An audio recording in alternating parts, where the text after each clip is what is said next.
përfundimtare të gjitha palëve në procedurë, shënojnë hyrjen e procesit gjyqësor në Hag drejt fazës vendimtare. Pas më shumë se 5 vjetësh gjykim, ndaj ish krerëve të UÇK-s në Hag, procesi ka arritur në etapën vendimtare, dorëzimin e dosjeve dhe analizimin e provave.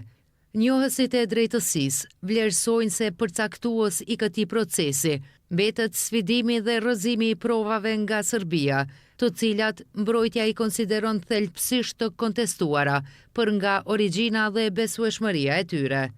Mbrojtja tash në këtë fazë procedurës do të jetë shumë argumentuese,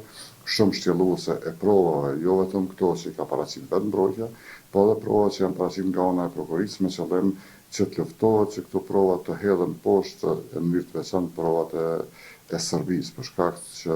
ato prova dihet që janë të përgatitur nga regjimi Miloševićit, i cili ka pas ushtrinë, policinë në Kosovë dhe ka mujtë të falsifikojë lloj-lloj dokumente. Shikuar nga këndvështrimi i një juristi, tani e një rëndësie të veçantë mbetet gjendja faktike në terren dhe provat konkrete që lidhen drejt për drejt me akuzat për përgjegjësinë e UÇK-s, të cilat mbrojtja synon t'i demaskojë si të pabazuara dhe të pasakta. Sa përket ngjarjeve në terren, gjendjes faktike që i themi ne,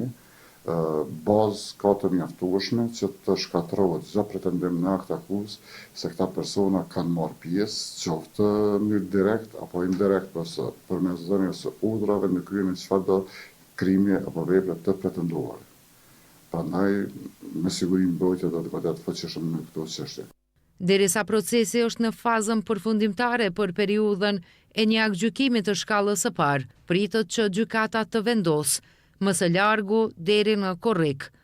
Ndërkohë me 17 shkurt në Prishtinë, është paralajmëruar një protestë radhës kundër padrejtësive të gjykatës speciale ndaj ish krerëve të UÇK-s.